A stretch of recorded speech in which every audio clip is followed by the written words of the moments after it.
Welcome to the Silver Screen Guide podcast, where we discuss films from every genre. So sit back, relax, and enjoy the podcast. Today we are discussing the film Your Name, period. That is the show, folks. We will catch you next time. No, I'm just kidding. That is the title of the movie, Your Name, period. No, it is not about the contemporary Christian worship song, Your Name. Completely different. This is a 2016 Japanese anime theatrical film. Right. And it is also not Call Me By Your Name. Oh, yes. Very different, vastly different movies. That one came out last year, 2017, and starred Armie Hammer and Timothée Chalamet. Very different movie. That's live action. This is anime. And this is not like a adaptation of each other. Right. As far as I could see during the research, this is a completely original story by Makoto Shinkai. Yes, that is exactly right. It's kind of funny, though, because there is a movie, there is a novel adaptation, and there is a manga, all of which came out around the same time, and all of which are not necessarily based on one or the other. They're all just kind of the same story, but just on a different format, I guess. Did Makoto Shinkai write the novel? I think so. I think he did. I think he did basically everything here. I mean, maybe not the artistry, but the story more or less is all him from all three formats, as far as I'm aware. Yeah. That's really interesting. I don't know many filmmakers who would put out other media. Right. That would pretty much accomplish the same task as the movie. Usually people are like, oh, we could adapt this into a movie, or it really just works as a book, but nobody that I know of is like, I'm going to do manga, novel, film, all at the same time. Right. I'm going to write them and do it. That's really unique. And I mean, it is not necessarily a new thing for a manga to be made into a film or an anime TV series, or a light novel being made into one of the same thing, a novel, a anime, or a manga, or things like that. It's not a new thing. However, you don't always see an adaptation of all three formats: a light novel, a manga, and a film. All not based on each other. I know that.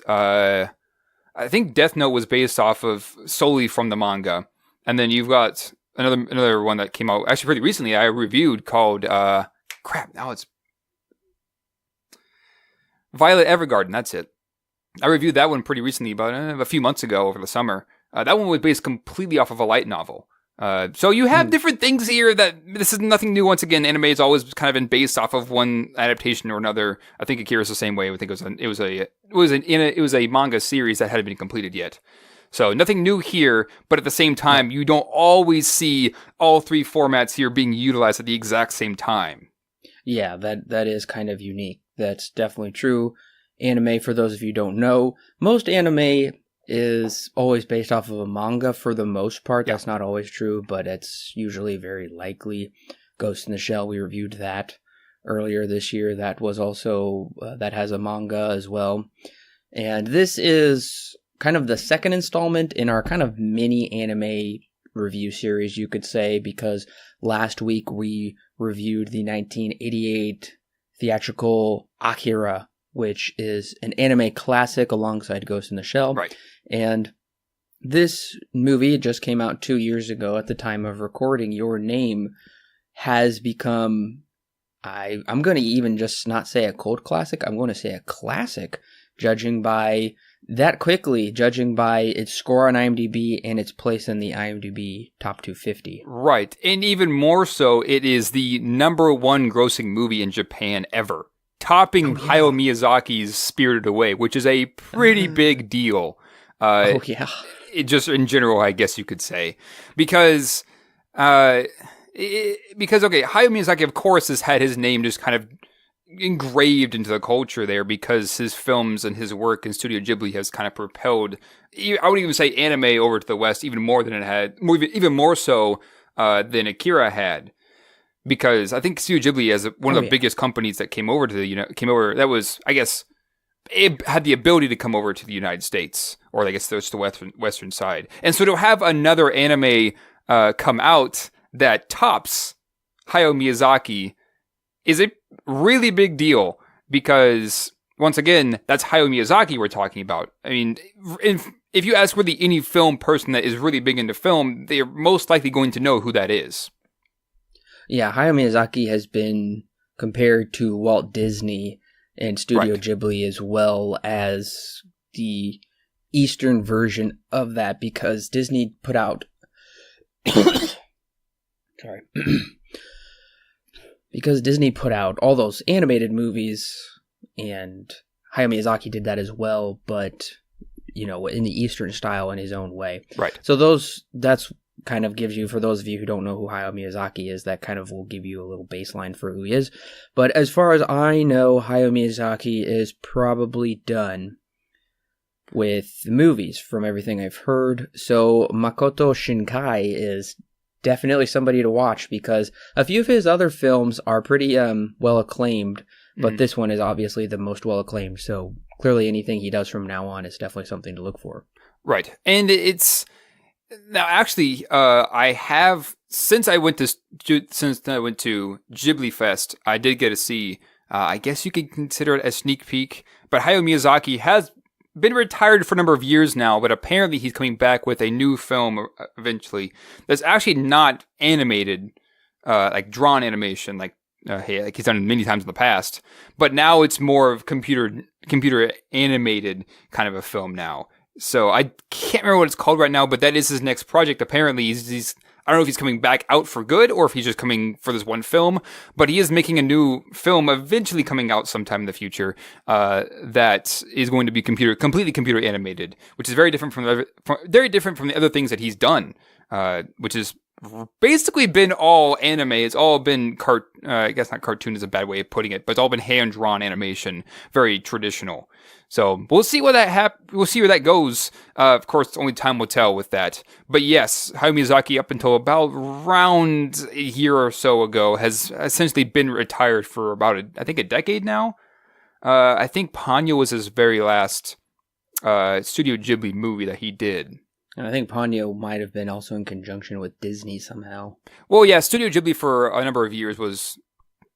they were tied with Disney. I think up until a couple years ago, they eventually broke ties. But yeah, for a while, they were tied with Disney. And this animation is not the animation we've become used to. This is what I understand. It's still using some form of more modern cell animation, right. I believe. Right. Yeah, it absolutely is. And we'll definitely talk about the animation, because there's a vast difference in style between this one and Akira. And once again, we'll talk about that when we get into the review. But yes, though it is still cell animated to some certain extent, but at the same time, there's a heavy use of computer animated or computer graphics. CGI, there's a good chunk of CGI being used here as well. Whereas in Akira, there was little to none in that movie. I think aside from the two patterns that they talk about, that's really about all the animation they did aside from hand animation. This one is heavily uses more CGI than that one ever did, which, to be fair, is because the technology has advanced since then. That's true. Well, coming into this movie, I knew nothing about it. I saw its place on the IMDb 250, which I should mention, it is considered the 79th greatest film of all time, which is an extremely impressive achievement, especially for an anime, well, not just an animated film, but an anime as well. That's quite an achievement for that. And I didn't know a thing about this movie. I hadn't seen any trailers. I hadn't heard any descriptions at all. The closest I got to knowing a bit about it was right before I clicked play. I saw in my Plex server something about switching bodies, and I'm like, oh, okay, getting a little Freaky Friday going on here, and that's about as much as I knew going in. But Alan, you said you had watched it once before. Yeah, I did. Now I remember hearing about this. I can't remember if I actually ended up watching Chris Tuckman's review on it or not. I probably had at one point. But that was more or less how I heard about it. Was Your Name had gotten quite a bit of buzz since it was released in Japan, and then I think it even came out in an anime expo here in LA. And it got a lot of buzz because of that. It was apparently a big thing with audiences, and so since then I've been just kind of curious about it. I've heard just really, really good things all the way around about it. And then eventually I did get to see it. My friend had picked it up, and so he invited me over to watch it. I think he had seen it once before we watched it with me. And yeah, so this would be my second time returning to it. Just kind of in general, since I first watched it, I guess since it really came out. I think we watched it back in 2016, right when it was released, if I'm not mistaken. Okay. So anyways, yeah, this is not my first rodeo with this movie. This would be my third time that I've seen it since it's been released back in 2016. I will say that I'm surprised with how critically acclaimed this movie was. It didn't find its way to the Oscars somehow, because I know Spirited Away did actually win the Oscar for Best Animated Feature. Right. And I know that this one did go for an Oscar, but didn't end up getting anything from the Oscars. They got a lot of awards, but not anything from the Academy. Right. So, okay. Well, let me start from the beginning here real quick, because it is interesting how this movie kind of came about, because it had several different names that it went through before it actually settled on Your Name. Now, of course, we've mentioned before, Motoko Shinkai is not necessarily a new face of anime, necessarily. He's done other anime like Children Who Chase Lost Voices, 5 centimeters per second, and The Place Promised in Our Early Days, with a bunch of different short films under his belt as well. And he even was quoted to have brought on some inspiration from Interstellar and Ranma 1/2 and Inside Marie, which is interesting to me, though, is that Interstellar was a big inspiration for Your Name. And once again, this title of Your Name has been kind of messed around with. It's been many, many different things. One of which was If I Knew It Was a Dream, or Yumi to Surishiba, or Your Connection, Kimi no Musubi Me? I think it's supposed to be an N. Anyways, You're Half of This World, Kimi wa Kono Sekai no Hanban, and of course Your Name, which is Kimi no Hawa, which is the one they ended up settling on. And then, of course, we have numbers here. We have Spirited Away. Of course, it beat out Spirited Away just by a little bit of money. It wasn't by a huge amount. It ended up getting a total of over $358 million worldwide, which, once again, for anime is a really big deal.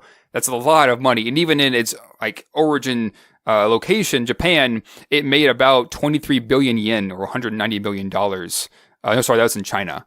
And it made, I think, about $234 million in Japan alone, which is just slightly above Hayao Miyazaki's. And for a while, it was number one for 9 weeks in a row, and then a new Death Note movie came out and beat it out for a couple weeks, but then it returned back to number one for another 3, and then eventually it left theaters, and of course, at that point, most everybody had seen it who wanted to.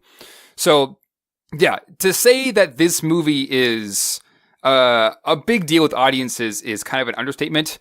Once again, the fact that it beat out Hayao Miyazaki is a really big deal. And I know that earlier we mentioned that the score on IMDb makes it in the top 250, number 79. And in this case, it got an 8.4 out of 10, which is, once again, a pretty big deal and a very respectable score. I don't think I've tried looking it up. Oh, here it is. Rotten Tomatoes is a 97. I looked it up on CinemaScore and couldn't find one for it. So that's kind of some more background information for Your Name right before we get into it. So clearly, any movie that has an 8.4, that's something to raise your eyebrows at, because that's not many movies at all. I guess anything above that, there's only 79 movies on IMDb that have an 8.4 or above. Right, and once again, that's a really respectable score, and it's not really going to leave that list anytime soon, I guess you could say. Oh no, I highly doubt that. Well, Alan, do you want to give them the plot? But before you do, listeners, we will be spoiling Your Name, so if you have not seen Your Name and you don't want it spoiled for you, you want to go in spoiler-free just like I did, coming into this movie fresh, Alan did as well, then go ahead and click pause right now. go ahead and watch the movie, come back and click play, and we'll be ready to talk about it. Mitsuha doesn't like the life that she has, living in a small town. There's nowhere to go, no one to really to date. Mitsuha is kind of just stuck in this yearly family tradition, and no one really knows why it's being celebrated, as the documents that kind of explained why were burnt many, many years ago. Now, Mitsuha lives with her grandmother and her sister, and while her father has left the family to become a politician. He ends up becoming mayor here in the city, and their mother has died from a disease many, many years ago. Now, Taki is a normal kid who's in high school living in Tokyo, and he has a regular job as a waiter and a father who really doesn't care too much about anything. And their lives one day begin to change as they randomly switch bodies for really no reason at all. They begin to set ground rules for each other so that they don't ruin each other's lives, but not after Mitsuha sets up Taki with a date with Miss Okudera, the supervisor at Taki's job. The date, of course, doesn't really go well and causes Taki to make an attempt to call Mitsuha. However, right when this happens, a comet passes by Earth. The switching beat suddenly stops, and the phone call doesn't go through. Taki eventually decides to go searching for Mitsuha, but has no luck, and Taki ends up giving up, deciding to head home, but a waiter in a small restaurant recognizes Taki's drawing of Ichimori, which is where Mitsuha was from, which he drew from memory. It turns out Ichimori, the town that Mitsuha lived in, was destroyed by the comet 3 years prior, and the nucleus had unexpectedly split, and that came down and destroyed what Ichimori was, and killed about 500 people there in the city. Taki begins to forget Mitsuha's name and wondering if it was even all a dream that he had to get him to this point. But Taki remembers the last time he and Mitsuha had switched, and when they had visited the shrine of the Miyamoto family, and drinks the sake that Mitsuha had made during the ritual earlier. Now, sake is kind of like an alcohol made from chewing rice and putting it into a jar, and it's more or less kind of like a drink for the gods. It's the kind of the religion that the Miyamoto family is more or less worshipping here. And once again, they don't really know why. It's something to do with some kind of thing that happened many, many years ago. Once again, the documents have all been burned since then. So Taki drinks the sake that Mitsuha had made, and he wishes for time to be unraveled for a split second just so he could save Ichimori and save Mitsuha herself. His wish is granted, however, and with the foreknowledge of the comic, he convinces Mitsuha's friends Teshi and Saya to join her in an attempt to save the town. While this is happening, Mitsuha wakes up in Taki's body at the hill that he fell asleep on. Both make it to the shrine's crater at the same time, but in different years. It is revealed that a day before these events took place, Mitsuha made a surprise trip to Tokyo to hopefully find Taki.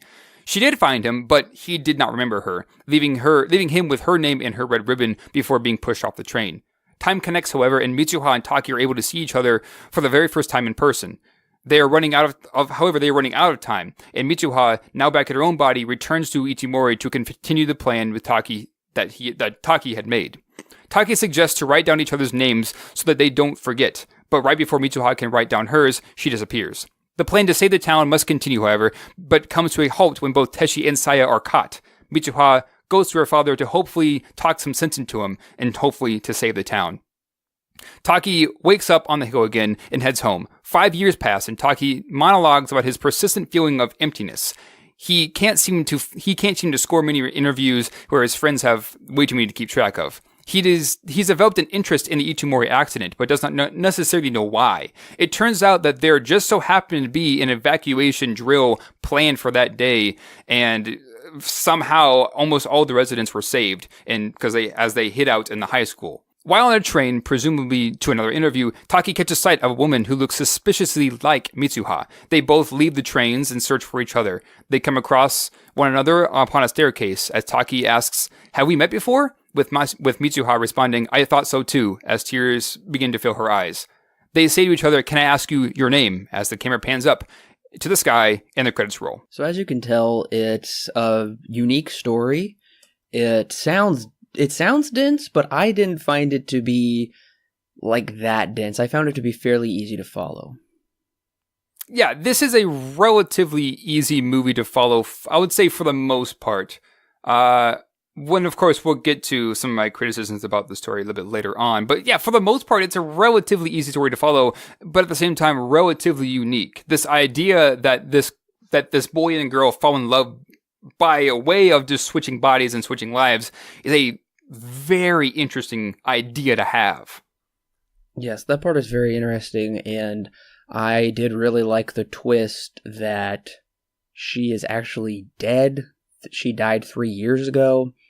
Is it possible for them to reconcile with this? And I think the movie does a great job of constantly keeping you on edge of, are they going to figure this out, or is this just going to have a sad ending? Is this just going to end badly? And the movie does a nice job, I would say, of progressing from kind of this almost Freaky Friday-esque, quirky, innocent beginning to a bit of a more serious second act once you get the twist, and then I would say a really heavy third act of what all goes on and how it goes down and how it resolves. So this movie took me on an emotional roller coaster. And at first I was like, oh wow, okay, this movie's okay. And then I just got more and more invested in it. And by the end, I'm like, oh man, this movie better have a happy ending or I'm going to be upset, because this movie runs your emotions through the washing machine. Oh my goodness. Right. And that's something that I did kind of enjoy about this was it starts off rather lighthearted and nothing's really all that serious. I mean, the opening is mysterious because you don't really know what these images you're seeing. Of course, you do come to find out later what they are. But yeah, it is quite an interesting way of starting off rather lighthearted, rather be kind of funny, and then slowly kind of turn into this very emotional ending where it feels like it's going to end like 4 times and they're not going to get together. And then the very last moment, of course, they do end up turning back to each other and saying, hey, I remember you. And of course, as far as we're aware, they do kind of have a happy ending. Right. And this is one of those movies where you need to go back probably and rewatch the beginning. It's one of those movies where the beginning is, there's a lot going on, a lot being said. It doesn't really make sense because you don't know these characters and their circumstances yet. But then once you see the movie and you go back, then it makes a bit more sense. But regardless, I was still able to track with it just fine and then come back and be like, okay, so I get where that opening was coming from. Right. And even for me, I've watched this movie. For this review, I ended up watching about 2.7 times. I watched it once all the way through, then once up until about the last 35 minutes, and then the last time I watched it all the way through again. And even then, this would be my technically 4th, I guess, time starting this movie for the review. It's still entertaining to watch, even if I've seen it so many different times that I know exactly what happens at this point and what this means and things like that. Is not something that I felt that I was ever really bored in. It does a really good job at keeping you engrossed into the story, even after so many different watches of it. So I was wondering if this would come up in your background, if possibly another movie that I was thinking of while watching this served as an inspiration to the creator of this film. There is a movie called The Lake House with Keanu Reeves and Sandra Bullock, and that's actually based off of a South Korean 2000 film. And these plots are kind of similar a little bit because in The Lake House, it's one of those things where it takes place a few years apart, and they don't switch bodies, but they communicate with each other through the lake house somehow. And will they end up together because they're talking across time? It's very similar to that. So I guess he didn't mention the South Korean film or the remake as an inspiration. Right.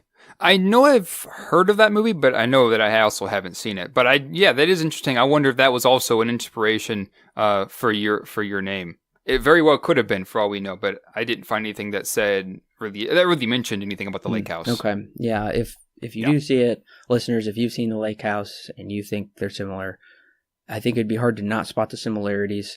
They don't switch bodies or anything, but just the whole thing about talking across time and trying to find your love that way.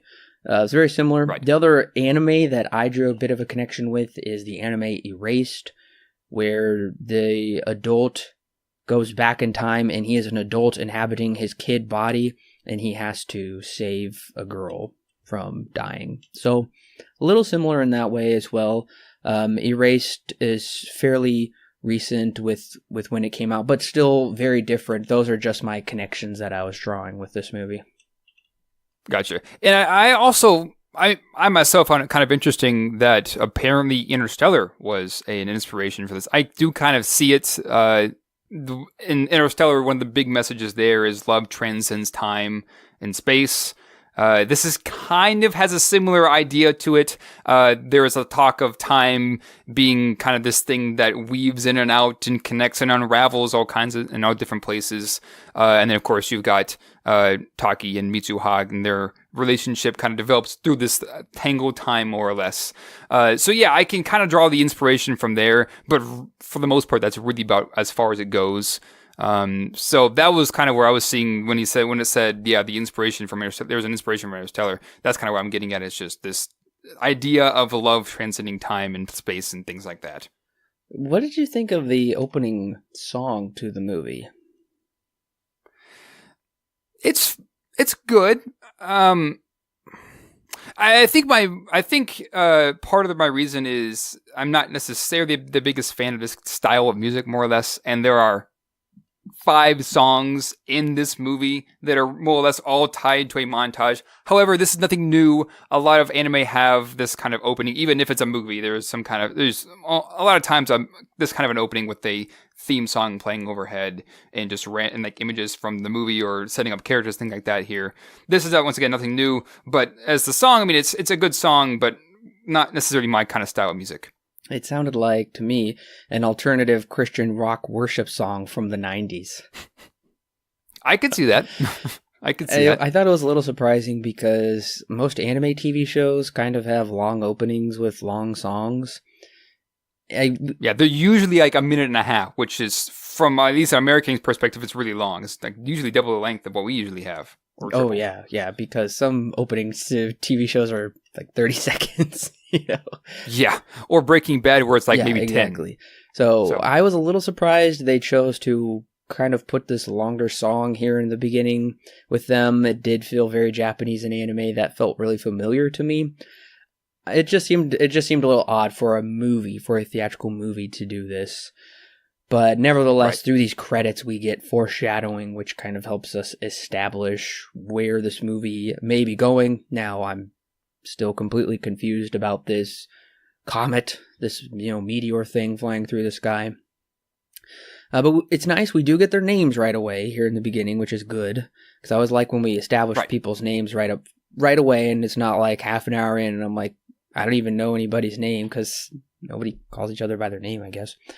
But one of the things that I'm struck by is how beautiful this animation is, and their subtle blend of 3D and 2D animation, and there's a lot of substance to it.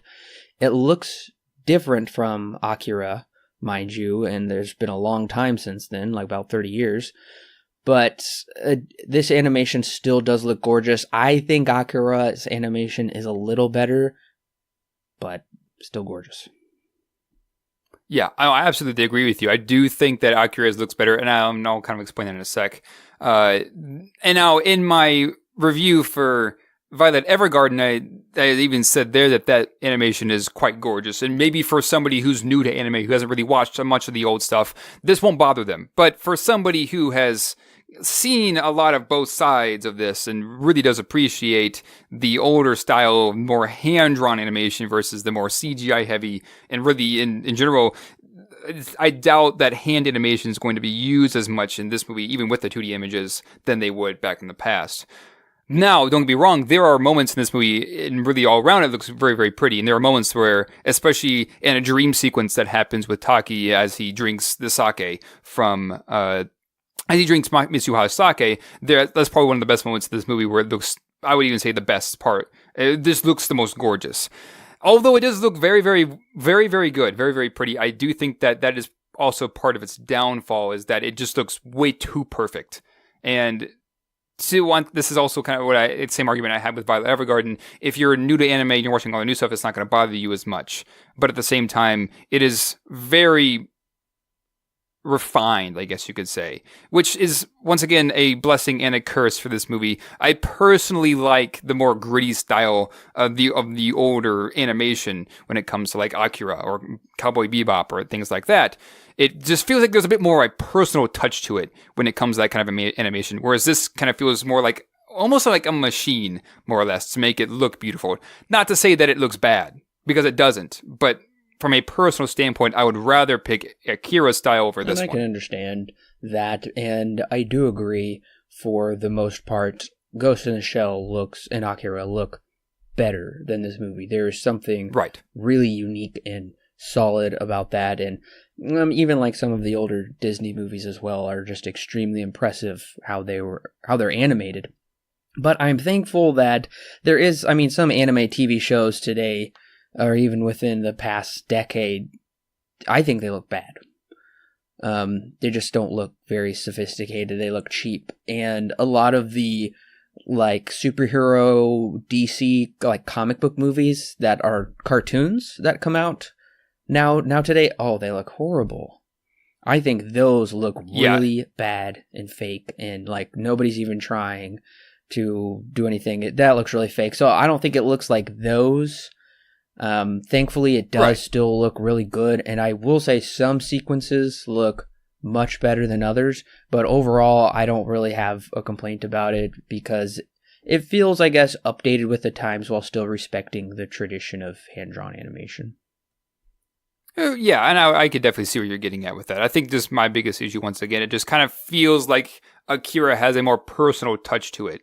It feels like the animators really put heavy emphasis on background details when it comes to making things as gritty and as realistic as possible. Not to say that they don't do that here, they do, but in a very different way. It feels a bit more like a computer made it than a person who actually drew it made it. Once again, it still looks very, very good, but I guess just once again from a personal standpoint, I would more gravitate towards Akira's more gritty, a lot more 2D style than this one.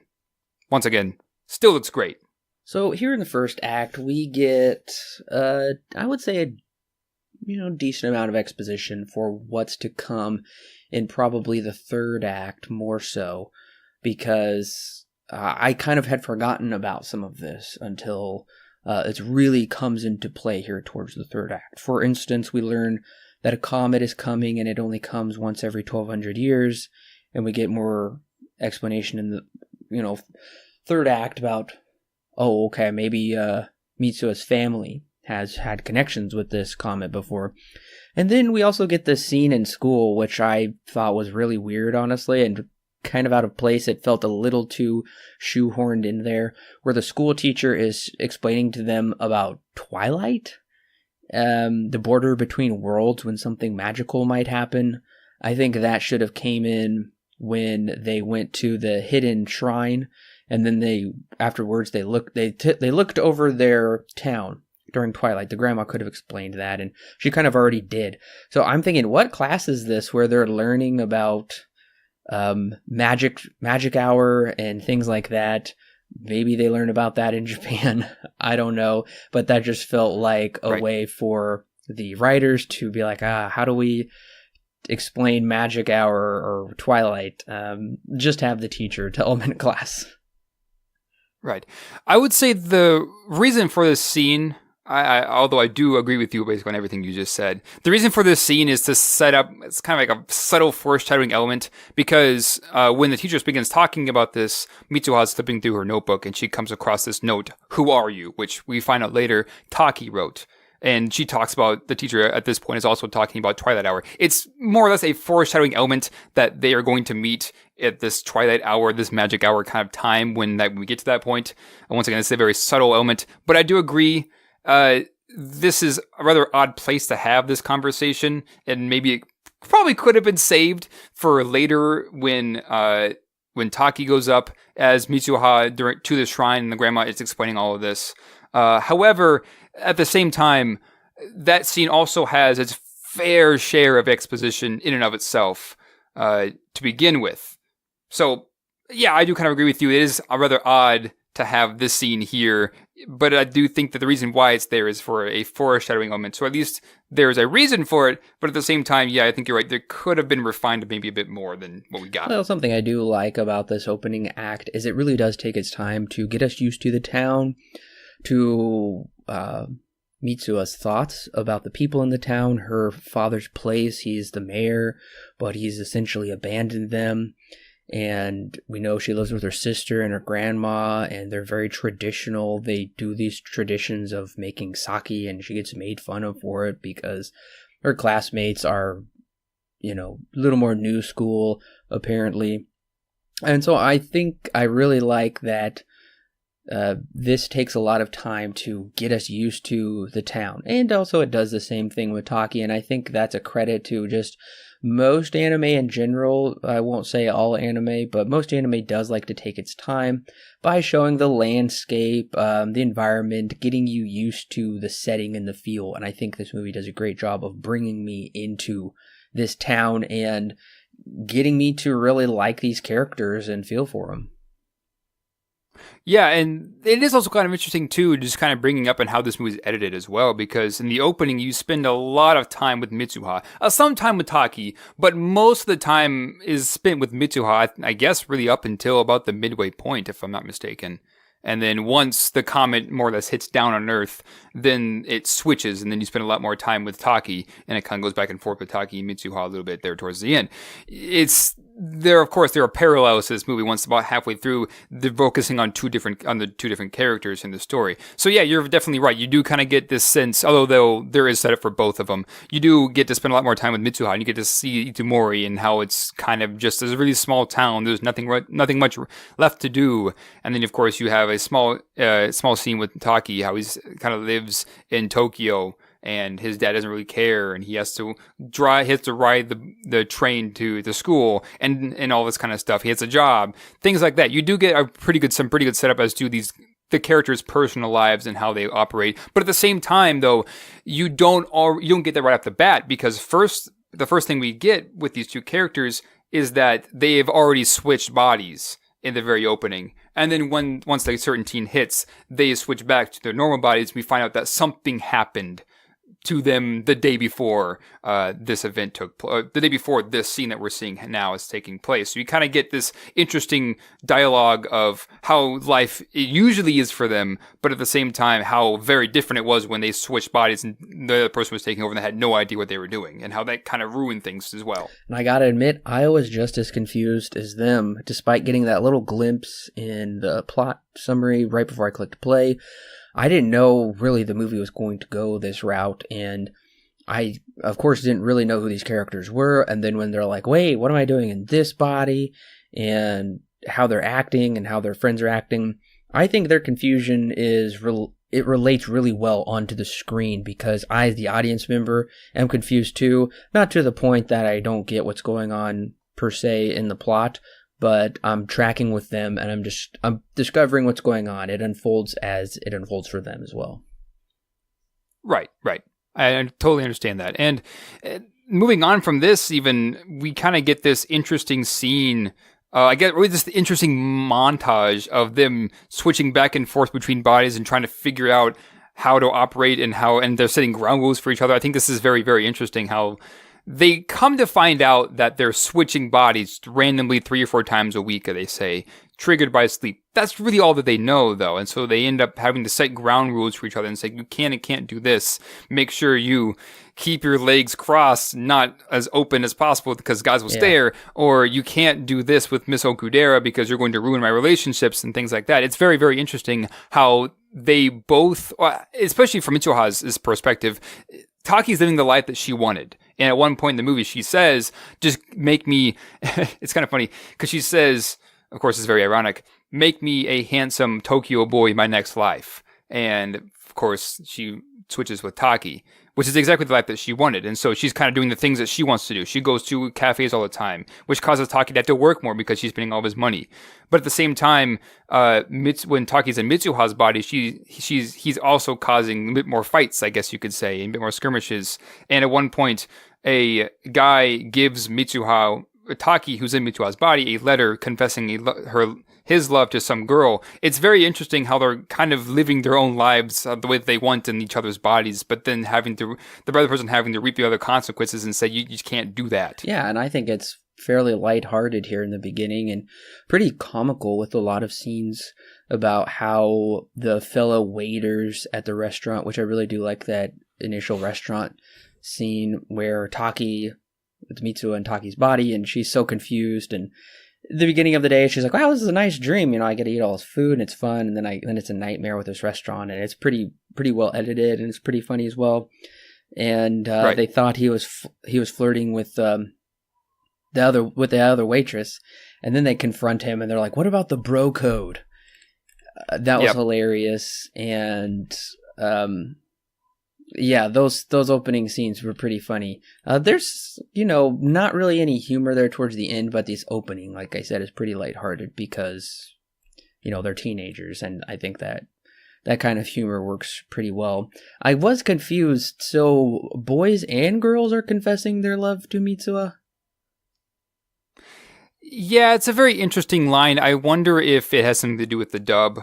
But yes, apparently Mitsuha is getting both letters. I think from what I was understanding, it doesn't really explain very well. But a boy gives Mitsuha a letter to give to another girl that he liked, more or less. And then the girl confronts Mitsuha, who's, once again, Taki did this, and talks to her about it. I think that's what happened. In reality, it really doesn't matter because this doesn't come back into the story anywhere else except for this one scene.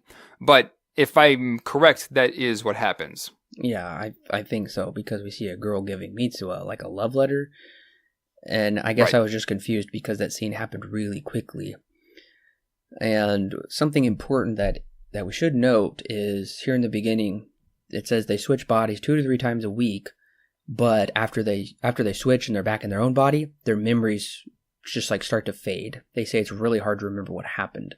And I had forgotten that by the time I got to the third act, because they're like, wait, I'm forgetting all this and that. And I'm like, really you are? And then, come to find out that the memories fade all along. And so I'm starting to think that the approaching comet has something to do with them switching bodies. And it kind of does, but not completely, if I'm not mistaken. Yeah, at least in this opening, there's not a really good explanation as to why they're forgetting. My guess is probably just the fact that it's more or less a dream to them, and we tend to forget dreams rather easily if we're not careful. So I think that's kind of what the director is going for, is that to them it's just a dream. And we find out later that this kind of dream is nothing new to the Miyamizu family. The grandma had it, the mom had it, the ancestors before them all had it to some extent. So yeah, my guess is it just is kind of taking on this form of a dream, and if you're not careful, then you end up forgetting most or all of it by the end or when you wake up. Yeah, and so they begin to write each other notes in their journals, on their phones, and on their hands and everything. This is very reminiscent of now hear me out.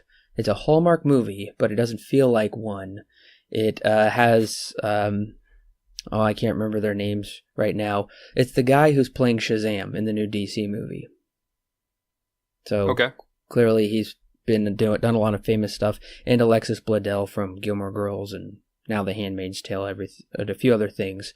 It's called Remember Sunday, where he essentially has amnesia, and he falls in love with this girl, but he forgets her every single day.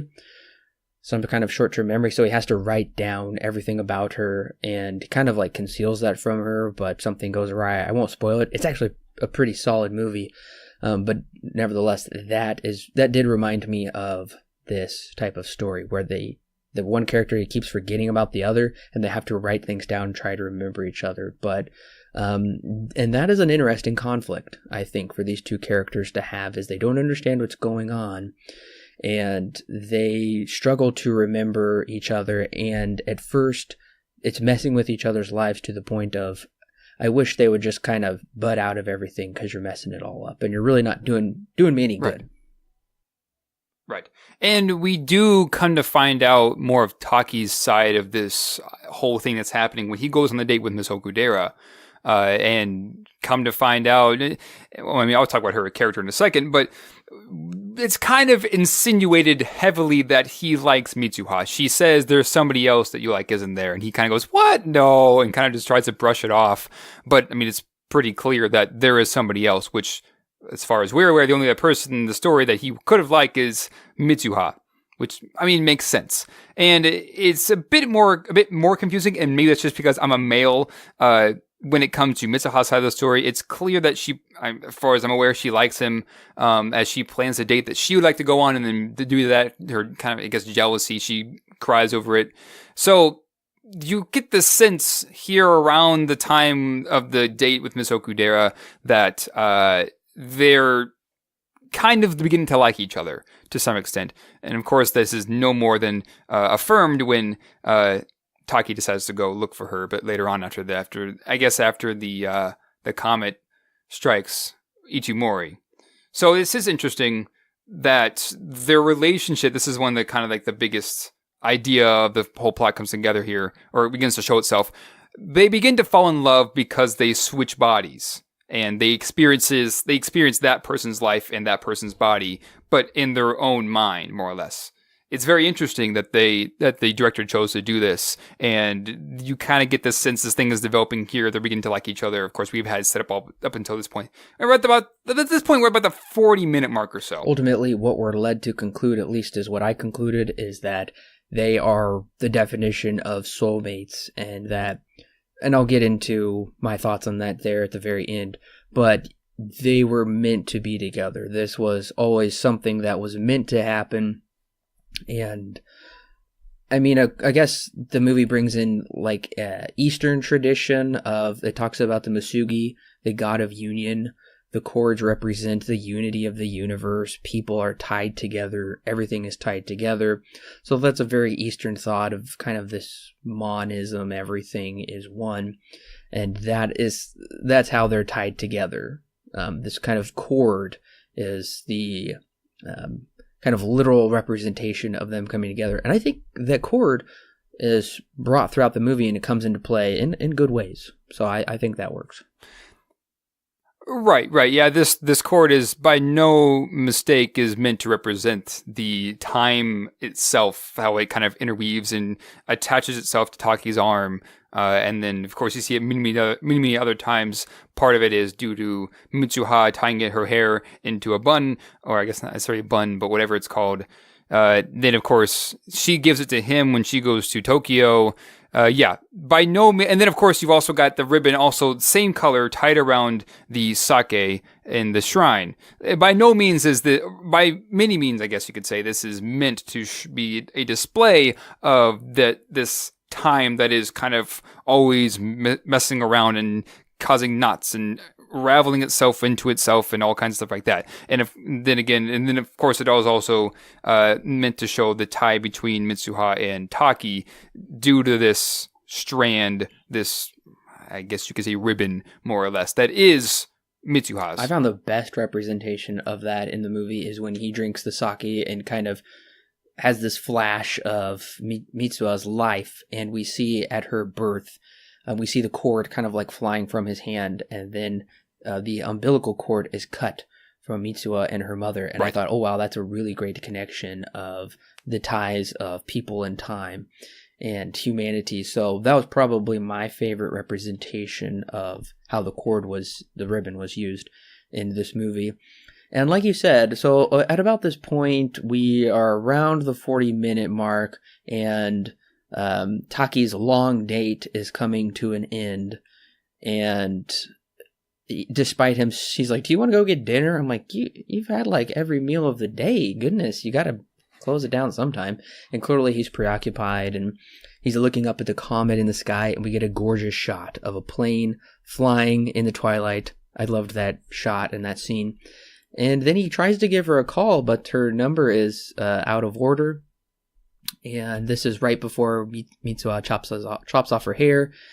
And the comet has this amazing flash. And then I'm like, oh, okay, I hope this movie doesn't have a sad ending. I just have a bad feeling about where this is going because he's like, I can't get a hold of her. The comet's kind of weird. It's very foreboding. Gives me some melancholia vibes there. With the planet crashing into the Earth. And, yeah.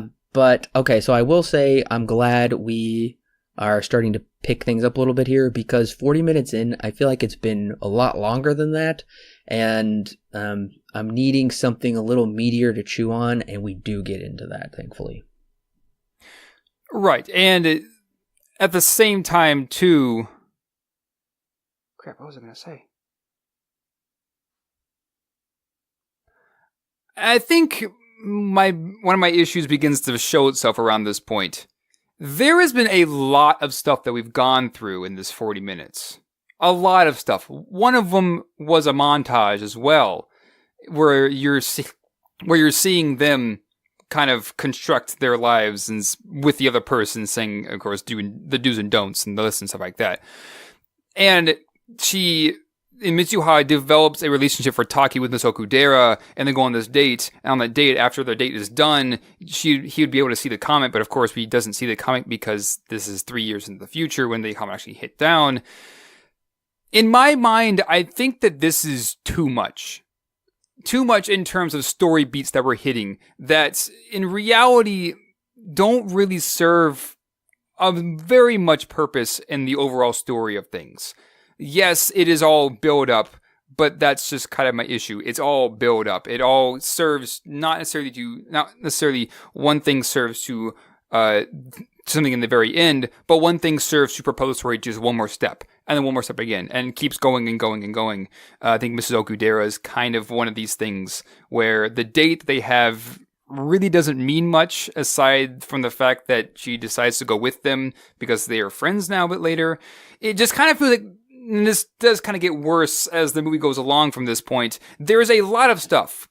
A bit too much stuff to keep track of because, especially on a first viewing, and maybe even a second one, it's hard to tell which is going to come back later and which is not going to come back later. And most of it doesn't. It really just kind of rides on, okay, you get the basic idea and let's keep going. Yeah, I guess I didn't really think of it that way, but I do agree with you because, like I put in my notes, we're half an hour in and I was feeling kind of the same way with you as well. You're trying to discern what should we keep track of because particularly at the beginning, there are some things that do come back, like the very beginning that do come back with them, like Taki, my name's Mitsu, I don't even remember my name. That comes back. But yeah, I agree. The date is too long, and I feel like here in probably the first act, leading into the second, it's a bit too meandering, and it feels really long. Despite not being that long, this movie's only an hour and 46 minutes without credits, but it feels at least 2 hours. Yeah, it absolutely doesn't. Maybe that's just due to the fact that there are just so many different things we have to go through. Now, to be fair, at this point, around 40 minutes, my criticism of it's too much really isn't that big of a deal, but it is something that I do want to bring up. However, from this point forward, this criticism of this is too much is something that does become a more major criticism of the story, and I'll kind of explain that a bit later as we get into it as well. Well, and then Taki and his friend and Okidera, they go along with him to try and find Mitsuo in person to make sure he's not being catfished. That was pretty comical, I thought. And another comical line where they're like, "Where are we? You're a terrible tour guide." Because I'm not one. That was, so I do like some of that lightheartedness sprinkled throughout here. And I'm okay with this montage scene of them wandering around, although this is, a fairly long sequence, especially once they do get to the restaurant and they finally figure out the village's Itamura. And at this point, once we find out Itamura has been destroyed 3 years ago by the comet, I'm interested, but I'm also really, really sad. Yeah, and I think my biggest issue with this scene is that it's just kind of by chance that they come across this waiter who used to live in Itumori and just so happens to see the drawing that Taki had drawn out. This is kind of a minor complaint, but it is one that I do want to bring up. And this is something that also kind of begins to play into the movie a lot more. It's just sheer convenience. or I guess sheer coincidence that things just happen. This is one of the probably the bigger ideas of this little thing, is that the waiter in this small restaurant just happens to know this place that Taki had drawn up, which is Ichimori, before the comet hit the city. Now, once again, this is a rather minor complaint, but this is something that does happen more than once in the story. I didn't really have an issue with that because to me it seems like these characters have given up all hope, and then I think this kind of goes along with the kind of theme of the movie, or possibly worldview, of the universe will bring them together somehow.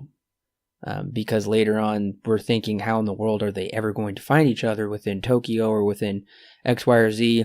And they do, because they were essentially destined to be together because of, I don't know, read into it what you will. Because the movie explicitly states the Musagi, god of unity, binds people together, and clearly these two are bound together. I can understand why, because it seems like really hopeless, and then all of a sudden it's like, oh hey, the plot needs to move along, so they happen to find the people they need to, and it works out. I mean, I'm a little surprised that nobody knew of this town previously, since apparently it was so famous in Japan for the town that was being destroyed, and nobody's ever heard of it or even seen it, except for these, diner people that own these diners. So, I mean, I can understand what you're saying.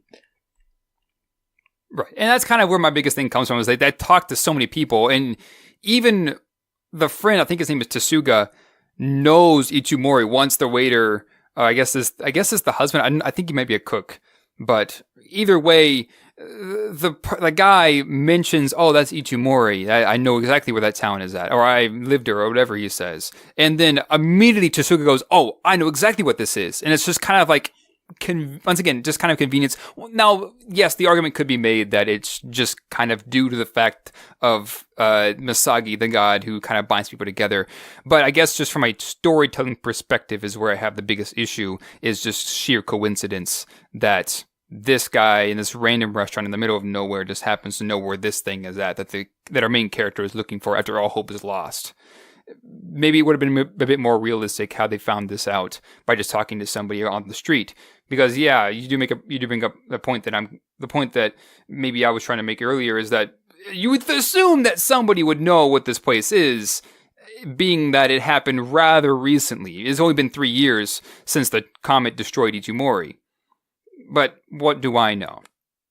I guess it makes a little bit of sense that yes, the god of unity, Misagi, is bringing in the waiters and stuff to help them out. But yeah, just from my storytelling perspective, it just kind of feels like it's just trying to find a way to propel it instead of making it a bit more organic, I guess. Have we seen Taki wear those unity cords throughout this whole movie? Because they explicitly call our attention to it, but I never noticed them until now. Yeah, he does. Yes, he does wear it throughout the whole movie, but it is kind of hidden for the most part up until about the scene when they bring it into existence, I guess. Or they really mention it. He does wear it, but it's kind of just hard to tell that he is. Okay.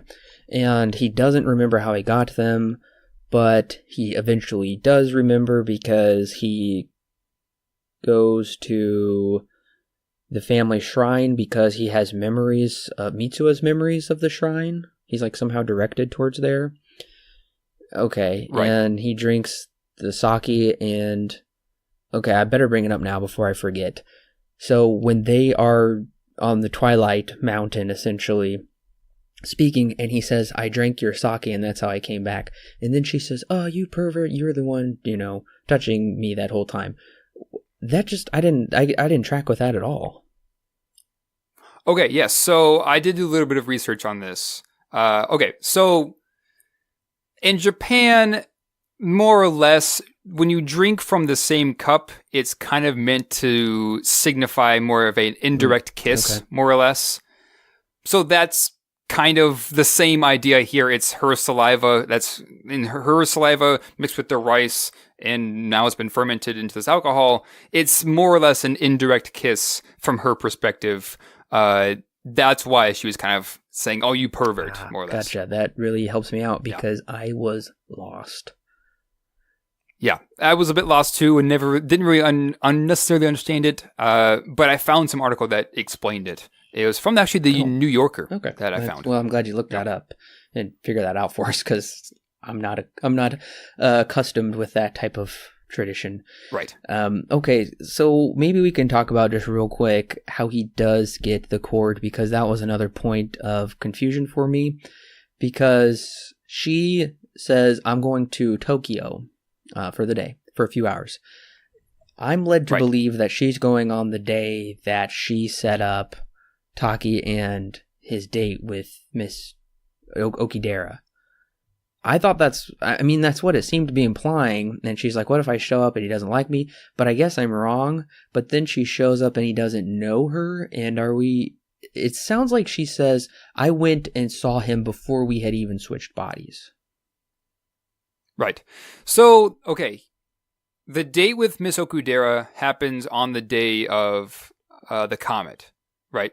So she says you would be able to see the comet by now. So it's meant to signify that the day of the comet, that when it splits and the nucleus comes down and destroys Ichimori, that's the day of the date that she has set up for him. So she went 2 days before that happened because... No, wait. Well, it couldn't be that way. Sorry, just the day before that happened. But the date happened... She goes the day before... Didn't the date happen 3 years into the future after she was dead? Yes. It happened 3 years... Yeah, so the comet that came down happened 3 years in the past for Taki. The other way around for her. So he wouldn't have been able to see the comet at all because the comet had 3 years been past that point. The point is, had they been in the same time, he would have been able to see it at that time when the date was over. So Miss Mitsuha went to Tokyo to try and find him a couple days. I think it's either a day or a couple of days before the comet came and crashed down, trying to visit him. And that's where she comes across him. Now, at this point, it was 3 years in the past for both of them. Well, no, it was 3 years in the past for Taki. So he had not really been introduced to Mitsuha quite yet at this point. No dreams have been happening with her or with him, but with her they have. So when she goes up to him, he's just confused and does not know who she is because things between them haven't happened for him yet in this timeline. Okay, that makes sense. That is like mind-bending, though. I get it now. Okay, yeah. I get it because, yeah, she was experiencing it 3 years prior to when he experienced it, but it's like they were experiencing it simultaneously, yet they weren't. So, yes, he had not switched yet, but she had switched with him, but his future self was switched. Okay, got it. Yeah. That is pretty dense, but I got it. Yeah, and that's kind of one of my other issues with this, too. I feel like this is just unneededly confusing at times. This is one of these scenes where, I mean, after watching it a number of times, I begin to pick up as to what it's trying to do, but it's just, why, though? It makes me ask, why do we need to go to such great lengths to make this way instead of making it maybe a bit more simpler and making that simpleness of the story have a bigger impact? Oh, I can completely understand that. Yeah, and I will say, I mostly felt that way towards the end.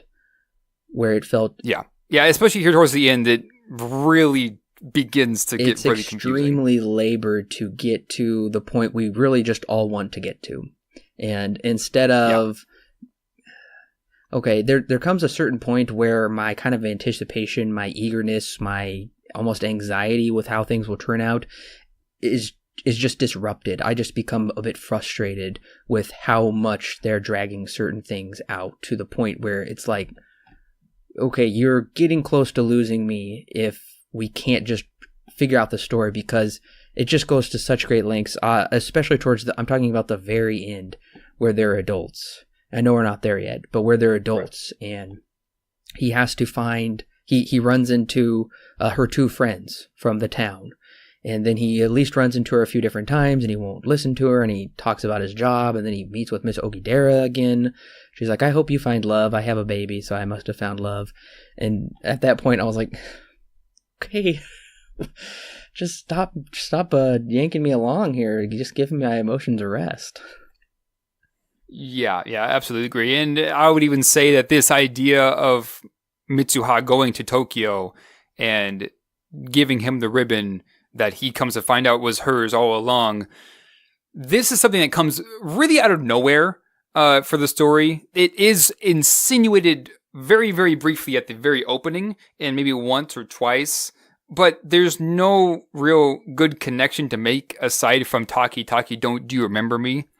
That line. There isn't really anything else that really helps us trek and understand why or when she goes, or really sets up the fact that she does even go to Tokyo up until the time when Taki goes through the flashback of Mitsuha's life and finds out that she did go to Tokyo. That's really the only time, the first time we find out that she actually ever does that. It just kind of feels like maybe we're just making things up as we go along almost, but it also is clearly thought through because the ribbon shows up on Taki's hand throughout the entirety of the movie, but at the same time, this isn't even brought up that that Mitsuha goes to Tokyo until very late into the movie, to the point where this should have been something that came up much earlier. Oh, yeah, I completely agree with that. They definitely could have probably tightened up the pacing or just even some of those plot elements for us to get to those story beats a little bit quicker instead of spending so much time on Take going out with Miss Okidera and flirting with her, and them switching bodies and just kind of hanging out with friends. I'm not trying to contradict myself because, I mean, I do like a bit of that, like, let's live in this world and, like, get to know these characters and their, lifestyle and whatever. But yeah, some of the stuff, because the beginning and end feel very different to me as far as just themes or how the movie feels in general. I guess the tone, might make sense. I understand the tone kind of evolves, but yeah, I definitely see what you're saying, especially once they go back, especially once Taki goes back and he is Mitsuha, and they concoct this elaborate plan to set off a bomb and trigger the emergency broadcast signal, and then they learn Itamor Lake is a crater that happened 1,200 years ago, and the grandma says she went through the same thing as Mitsuha and her mother also, and they're like, oh, maybe that's like the Mitsuha family, that must be something that has to do with their past, and it's been warning them about the comet this whole time. That didn't make any sense to me. It's because it's never brought up again, and it doesn't play into the story at all. Right, and I definitely understand that, and that's kind of where I think my biggest problem comes from. It feels like there is just way too much going into this to have Mitsuha and Taki fall in love, essentially. It just kind of feels like, okay, we have to have this giant comet come down that almost destroys the town of Itomori, but it's Taki who switches bodies with Mitsuha that sets up this plan, but then Mitsuha switches back and is able to complete the plan by approaching her father and finishing that arc that I guess they had in the opening to save the town by a split chance, that he actually listened to her, but at the same time, the whole purpose is for them to fall in love. And the whole reason and the whole lineage is led up to this one point for these two characters to fall in love. And after watching it the first time, or actually after watching it, I guess the last time, I was like, this just feels like they're way overdoing it. It almost feels just silly, to be honest with you, because there's just so much going into this one small thing that I feel like it loses its impact on me because there's so much that they have to do to get to this point. When in reality, if they wanted to make the story maybe even more personal, they could have taken out a lot of this stuff and made it really, really personal by just focusing solely on these two persons' lives and making that have a bigger impact. Instead, we had to bring in the comet and how time interweaves and all kinds of stuff and unravels. This is just, like I said before, unneededly confusing. Yeah, and I guess the other thing that kind of was getting a bit frustrating here at the end was how one problem or one disaster would compound upon the other, as if we weren't already in the midst of a dire situation. We take that break for them to be in the magic hour, the twilight hour, to talk to each other, and then she's about to write her name on his hand, but then she disappears, which I thought was shot really well, like edited really well. And yeah, it's really sad, but it's like one problem after another, and it's almost getting to be too much. And then, like you said, it gets confusing where they switch back and forth between each other's bodies, I don't know, like 3 or 4 different times, yet they still know how to complete the plan, despite that wasn't them who started the plan. Yeah, and I know, listeners, this probably sounds confusing with us talking about it, especially if you haven't seen this movie. I'm sure we're doing our best to make sense of it. But yeah, I would just say the end gets really thick and heavy and compounds one problem after another. I will say that when they're talking on the mountain, I found that to be a pretty touching moment. There was some humor in it. Once again, they yank the rug out from under us and make it really sad. And they're like, I don't remember her. I don't remember them at all. And almost a bit of that gets to be almost a little too much after a while. Yeah, and now to be fair, from my own perspective, there is still good stuff here. And I said in the opening that I was never bored, even after watching it for the fourth time. And that is still very true. This movie still does a pretty good job at keeping things very interesting, or at least very engaging, for that matter, to keep you in your seat and keep you watching and things like that. I never felt bored, even after watching it for the fourth time. And to be honest, I would be totally fine with going back and watching it for a fifth time, because it still does a very good job at keeping, even though there's a lot of stuff to get through, it does a good job at keeping those characters very interesting and those situations still also very interesting. Just the problem is this whole story is just so muddled by so much stuff that it's just hard to really understand on your first run through, maybe even second. And that in my own mind, I'm just like, well, then why in the first place? So, not to say that there isn't anything good, because there is, and once again, this is still a very pretty movie, and at least it has that going for it. That despite, even if you don't like the story at all, you can at least look at it for the visuals. Even if I don't necessarily enjoy these visuals as much as I would Akira, I think that this is still a very eye candy movie. And even with these interesting characters, it keeps you engaged. It doesn't necessarily make you bored really at any point in the movie. But at the same time, it's just, once again, it's just unneededly confusing. And yeah, I was engaged the entire time, save for probably around that 40-minute mark, like I had said before, where I felt like, where is this movie going? I think they're meandering for a little too long here. And then we finally jump into the whole plot. And I do find this stuff to be interesting, but like Alan and I have been saying, it's unnecessarily thick, and I would also say it's almost too stressful, to the point where it's like everything that could go wrong does go wrong, and then some. I do think the tension here at the very end, where she's running through the town, the comets flying over everything, nobody wants to listen to her, nothing is working.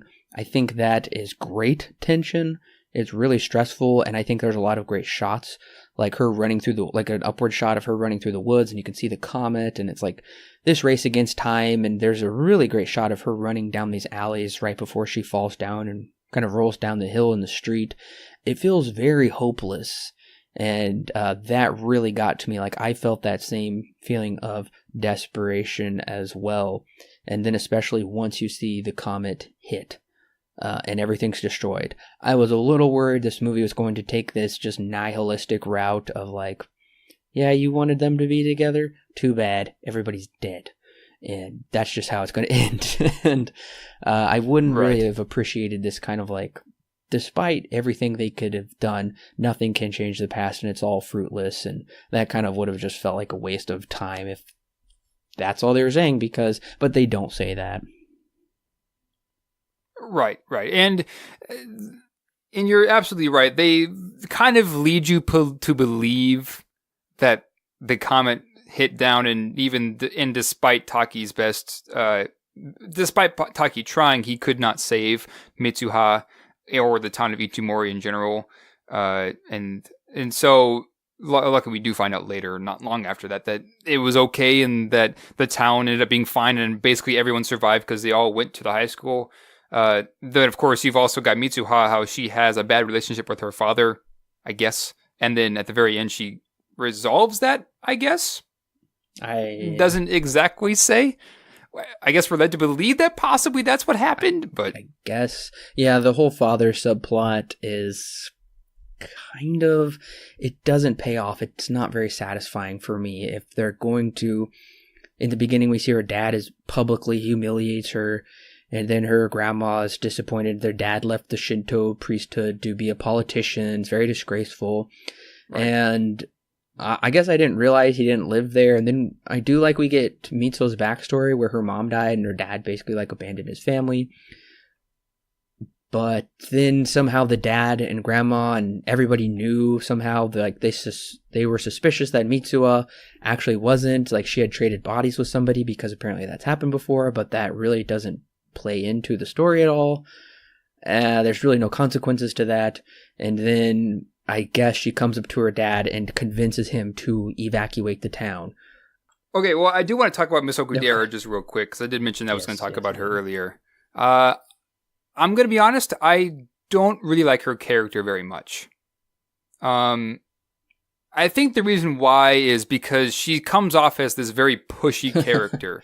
She is always in control of every situation that she's in, aside from the first time we see her when Mitsuha's and Taki's body sews up her dress.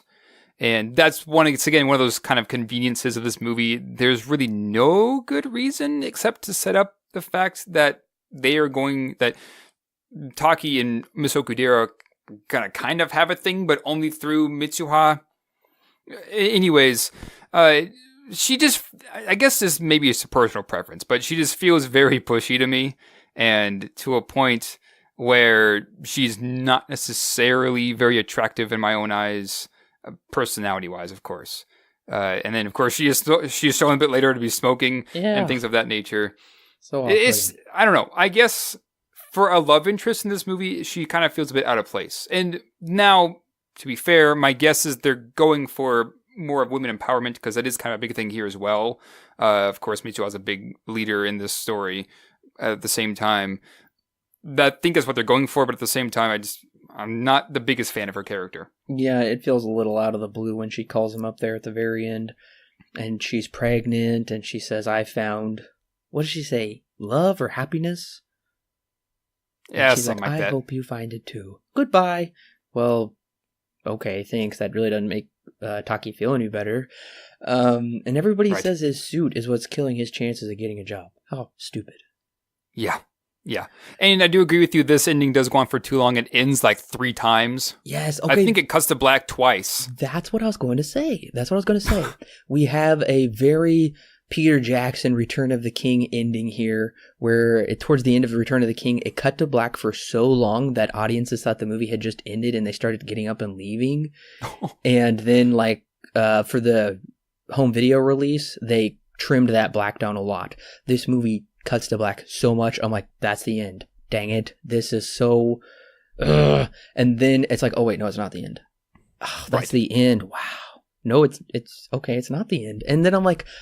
They're just yanking me along too much here, almost and that's just, it just becomes aggravating. Where I'm like, dang, okay, I love how they're able to emotionally resonate these characters and story with me, but like I said, one problem after another, way too stressful, needless red herrings such as Miss Okudera, because I thought, oh my gosh, did they end up together and that's his wife and they're pregnant? No, she just randomly called him out of the blue and she never really served very much purpose for the story anyway, except to just be another friend, I guess. I don't know. Yeah, no, I agree. That movie ends so many times. I know, and even on subsequent watchings, I would even say that this ending just gets worse, because you know what's going to happen, and just getting there to the end is just is not necessarily worth putting the effort to fast forward, I guess. But it's also just takes too long to get there at the same time. This ending takes a long time to get to as well. One other thing I do want to mention, though, is this look of fatherhood. I think is very interesting for this movie. I don't know if that's what they were really going for, because it doesn't exactly fit into this movie, I guess. But so we find out that Mitsuha's father has been kind of exiled from the family, more or less. He really, it's stated that he really only cared for the faith that the family has because that's what the wife was into, and that's once she died, he would kind of begin to push away from that.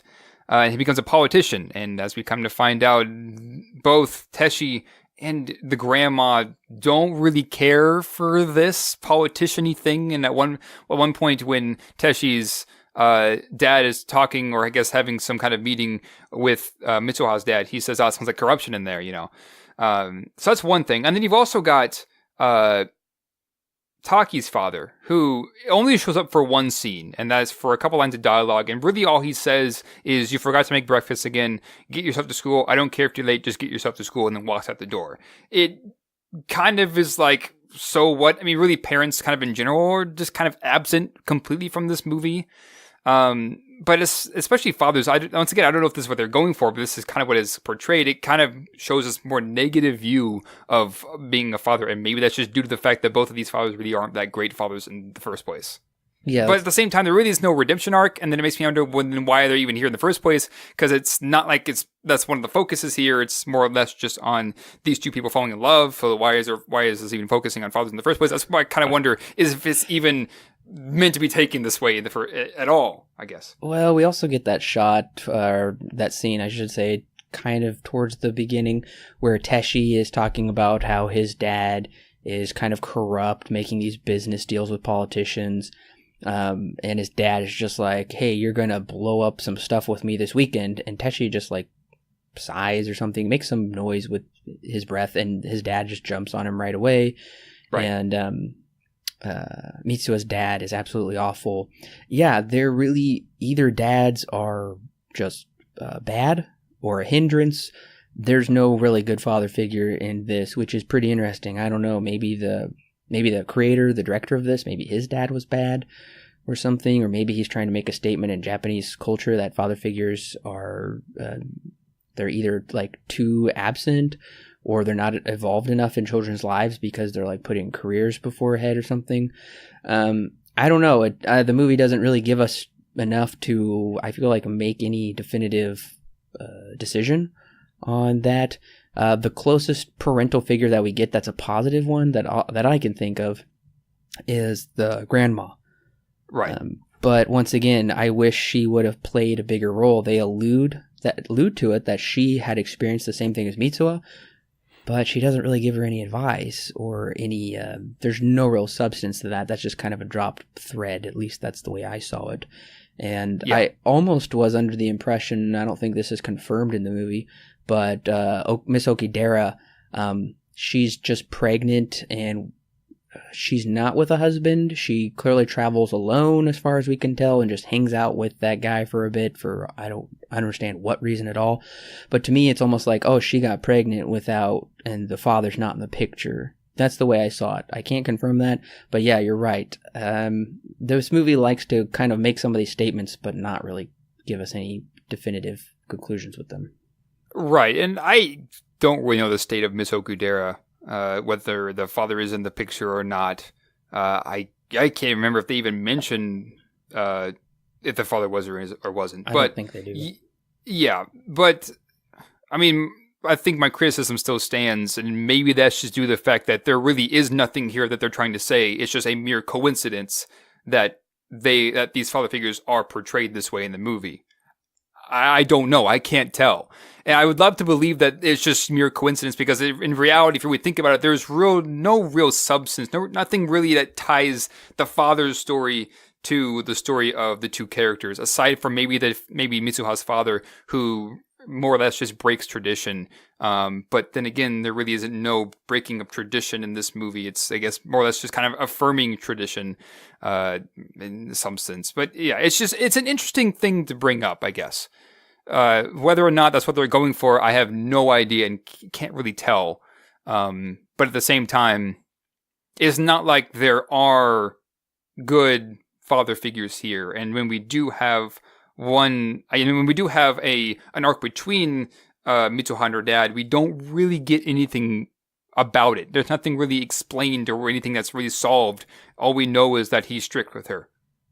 And that's about it. And somehow she did what to convince him to save the town. And I guess we get a small line, or it's insinuated that I guess they did make up, but it never really shows us. So I don't know. It's a very odd thing that I had to bring up, because it's not something that is really focused on. I think what I can discern from it is the masculinity shown in this movie is bad. The way that these characters at least use their masculinity to just kind of ruin situations essentially and just kind of domineer everyone. And we notice that when Mitsuha is in Taki's body, he does act more feminine, and his friends even like him a little more. The one friend that goes on the train with him with the glasses, he makes this odd statement, I'm not sure what to make of it, where he says he was acting kind of cute or something. I don't know. That doesn't go anywhere either. And right. Also, we realize when he does act a bit more feminine, or at least kind of soft-spoken, a little more kind, Miss Okidera likes him more. So I guess maybe they're trying to say that, maybe men could be a little more softer and kind, and things would go better for them, and those that don't end up ruining their families' lives and even their community's lives. That's as much as I could probably get out of it. Yeah, and I'm kind of with you on that one. It's there, but I guess it's kind of the same with the father thing. There is no statement about it. It's there, but they don't really take it and go anywhere with it. Yeah, the friend, I think his name is Tasuga. It's kind of showing that he's maybe gay, but that's really the only part that it's ever brought up, and I guess that's it. Maybe one can make the connection that he went on this journey, I guess because he likes Taki, but that's never brought up. So, I guess there are just things in this movie that feel like the movie is trying to say something about it, but in reality, there's nothing that it's really trying to say about that. Both the father thing and this masculinity thing, they're there, but they're not, I guess, worked into the movie very well. If they're even trying to say something for that matter, I can't tell. I don't know. So yeah, you are right. Maybe masculinity is very kind of downplayed or in this movie because Taki himself has a higher pitched voice, and maybe that's just due to the English dub. Although the Japanese dub does kind of have a higher voice, but it's not as high as the English one. That was a little strange. Yeah. I couldn't tell if that was the same voice or not. Right. But at the same time, okay. But whatever, it's just the voice actor. I'll take that. I'll take that for what it is. But then you have the friend who is insinuated to be gay, but then you've also got Mitsuha taking over Taki's body, and not just for the fact that it'd be kind of cool to have these two fall in love by switching bodies. It's a bit more than that, because she does act more feminine to a point where it's very noticeable, apparently, to other people. And same with the other way around, but its focus is heavier on Taki. It's weird that we even have to bring this up and still have no idea what to make of it. The one positive that I can glean from what they ultimately say in the end is this. The only way I could take it as very kind of sexual connotation, which I'm not saying is bad at all, of how they're saying, I would know that you were in me and I was in you. Clearly that rings of, sexual intercourse, but I think what they're trying to say more so on a deeper level is kind of the unity of their bodies, and then kind of the unity of their souls, and bring kind of that spiritual element into it. And that reminds me that originally both sexes were created with kind of this co-equal mindset, not with one sex greater than the other, but because of the fall of man, the husband would be more so the leader, and the wife would be more so subservient to her husband. But within the confines of marriage, there should be still this leadership, but also still this equality. I got that from this movie. I thought that was kind of well stated there at the end. The other thing that I think this movie does have a really good message on is, if you'll remember back, Alan, to Citizen Kane, where the character of Bernstein says, "There's not a day that goes by I don't think about that girl I saw on the ferry." He's like, I never knew her name or anything about her, but clearly he's thought about her for such a long time. And here towards the end, I think they pass each other or get glimpses of each other at least twice. And then the third time they are about to walk on by each other without saying anything, despite them clearly purposely looking for each other. And I think this film has a great important message of taking a chance on love. Don't let love pass you by. If two people are meant to be together, then they'll be together, but it takes each person actively looking for the other. And I love that message, and it honestly, I could relate to this like really closely because it makes me think of my soon-to-be wife who, if I hadn't asked her out in high school because, I was too afraid it wouldn't work out or something, and I did kind of feel that way at first, but I went ahead and did it, then I wouldn't have found my soulmate, so I can definitely relate to that. Yeah, and I would even say, just kind of adding on to that, just the way that their relationship develops just in general. A lot of times there isn't much substance that's there, not all the time, but a lot of the time there isn't much substance there before these two hook up and they end up sleeping together. That's just kind of a normal thing with a lot of, I guess, just American cinema. Maybe it's a bit different with Japanese cinema, but that is a typical thing that you see here in America. Whereas this one really takes its time to develop the two characters and show that they have some kind of connection in a very creative way. Once again, this idea of them switching bodies and falling in love that way by seeing the person's life is something that I find to be very creative. Now, of course, I'm sure maybe other things have done this before, but nothing you've really ever seen on screen, I would say. Especially not in this way. And I think it does a really good job at getting you to even begin to maybe think about this in your own life, I would say, because once again, usually it's something around the lines of there isn't much substance there and they hook up anyways because there's some kind of connection. But in this one, there really is no hookup, I guess. It's just kind of they get to experience each other's lives, which I really do enjoy. Do you have anything else to say before we give our final thoughts? Oh, okay, one more thing. Did you happen to notice the GameCube or PS1 in Teshi's room? No. When they're planning the thing? No, I didn't. I missed it.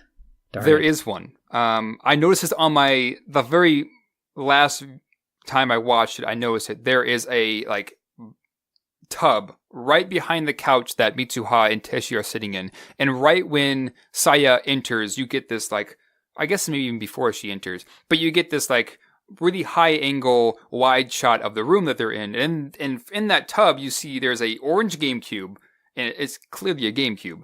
An orange GameCube, a PlayStation 1, you get a Dreamcast controller, and I think I saw a Sega CD kind of buried underneath the PS1. But they're all there.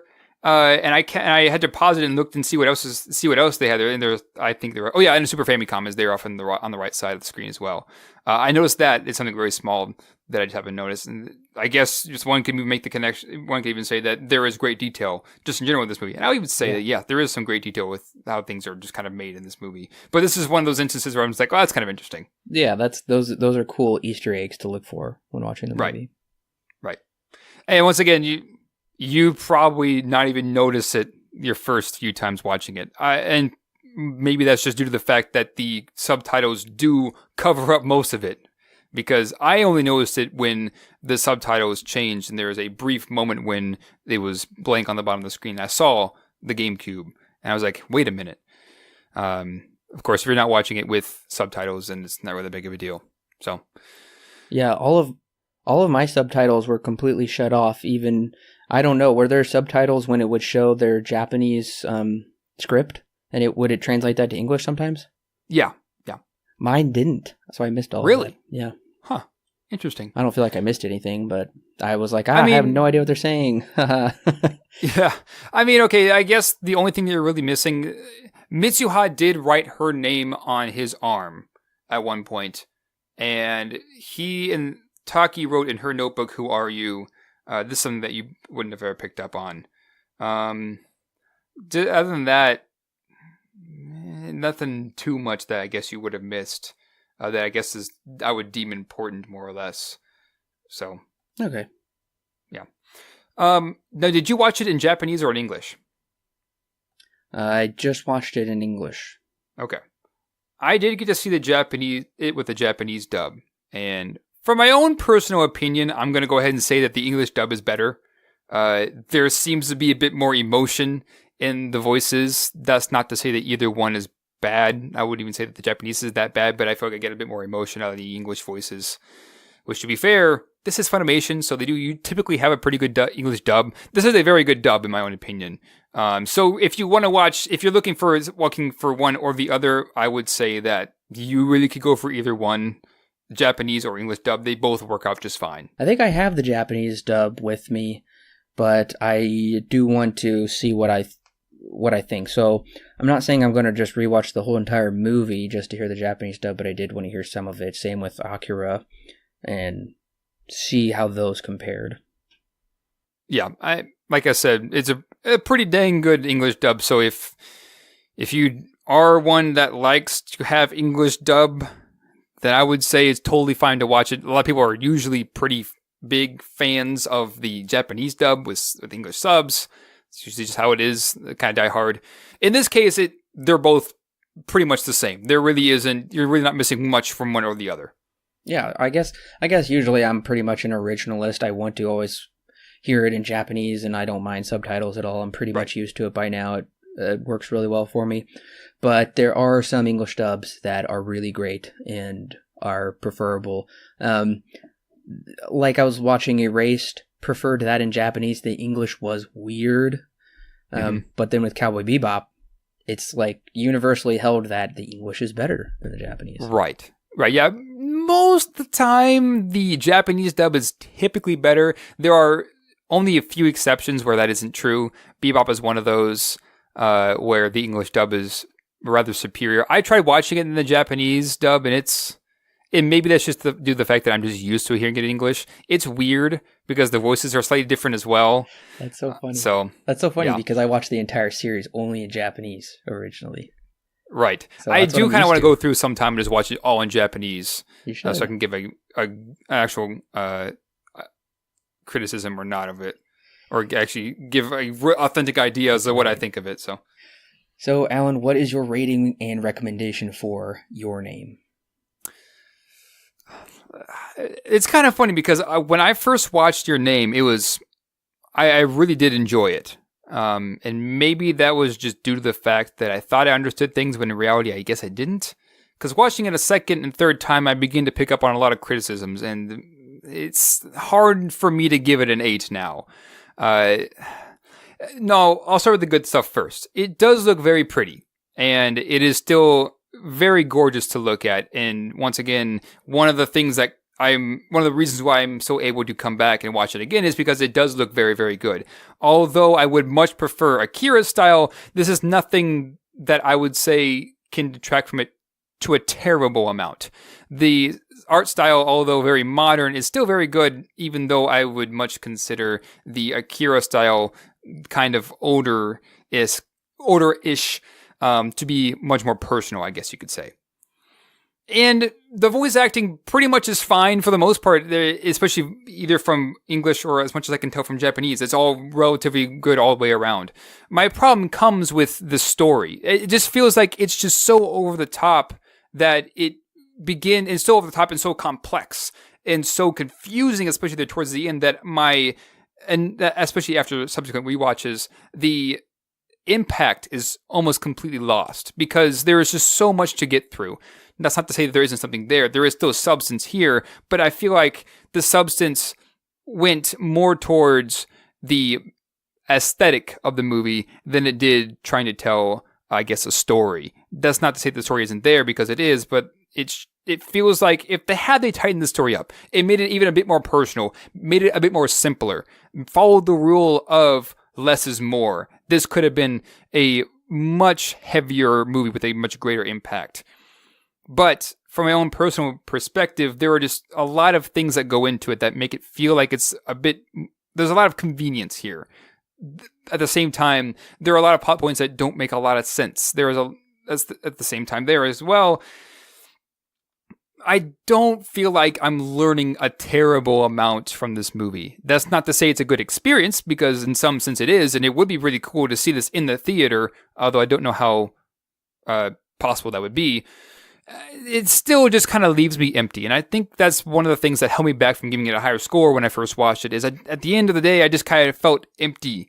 And I still feel that way now. There are a lot of people going to love this movie, and if you love it, that's totally fine. But my biggest problem with it is that I feel like it focuses more on the spectacle than it does focusing more on the relationship. At the end of the day, yes, I would still watch this again, but it's not one that I think at least is more or less deserving of the praise that it's gotten over the couple of years it's been out. So, anyways, 6 out of 10. It's a very, very mild recommend from me. Your Name is a powerful drama about love, loss, and doing everything to find your soulmate. This film has left quite the emotional impact on me. From the innocent times of the two getting to know each other, to the heartbreaking times when Mitsuha is dead and Taki has seemingly lost his love forever, and then they both forget the other, this film sent me through the emotional ringer, keeping me on edge whether or not it would have a happy ending. Thankfully, it does have a happy ending with an important message about soulmates. Certain plot elements feel needlessly belabored or unnecessarily stressful, which is frustrating. The animation is beautiful to look at, along with the voice acting. The characters and the circumstances feel real. I'm giving Your Name 8 stars out of 10, because this is a deep anime with some serious emotional resonance for me, but I am going to give it a mild recommend, because this movie is definitely not for everyone. Also, if you don't like sad movies, myself included, you probably won't have a good time watching this movie, despite its happy ending. Despite me giving it 8 stars out of 10, I nearly gave it 7, but I felt because I am going to give praise for the writing and the story that they crafted, despite the flaws that we gave it. I don't think I could watch this one again. I just think it's a little too... I just can't come back and enjoy this story the way that I did initially, and I was just having a real stressful time there towards the end. I was having some Where the Red Fern Grows flashbacks of just sadness around every corner, and I'm like, dang, this is just... It's especially towards that third act, it just gets almost a little too stressful for me to return to and just have a good time with the story again. And here's something a bit interesting that I was going to mention in the background, but decided to wait until now, probably because I guess it kind of dips into spoilers, and I also didn't want it to ruin our thoughts before we go into the movie. So, okay, the director Shin Kai has come out and said that he is not necessarily the most happy with how this project turned out, which is kind of interesting to me, because you usually don't ever hear something like that. The director is not happy about the project that he came out with, especially not from Japan, where, I mean, you would assume that the director has more control over his project than you would here in the States with Hollywood. I have no idea if that's true or not. That's just what you would, I guess, normally would think. So, and here's, I think, part of the reason why, is a lot of people are beginning to compare Shinkai with Hayao Miyazaki, and beginning to compare his movie of Your Name with Hayao Miyazaki's filmography. And now to Shinkai, he did say that he does feel that he should have taken more time on this movie. He says that 2 years to make it was not enough, and there needed to be more things that need to be ironed out. It's not necessarily the story he, I guess, wanted to tell. It doesn't have the polish that he wanted, I suppose. But I think the reason why he says all this, and which at one point he even said that I'd rather you not go see it, because he doesn't want, he thinks it's just unhealthy for people to be giving it such high praise. And the reason why he says this, I think, is because his movie, and maybe he himself, is being compared to something that it was never supposed to be.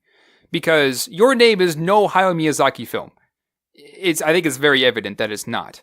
But at the same time, that's what people are comparing it to, because it's been so successful in the box office and has resonated so hard with Japanese viewers, and maybe even those worldwide. I know in China, it's like the second biggest opening of all time. No, I think it's, second or first or second biggest opening of all. No, in China, it's the number one Japanese film of all time. And even in Japan itself, it's the number one film just of all time, passing Hayao Miyazaki. People are beginning to associate him with the next Miyazaki, and his film of Your Name being something that propels him to be more like Miyazaki, when in reality, that was never supposed to be the case at all. Well, that's really fascinating. I didn't know the director felt that way about it.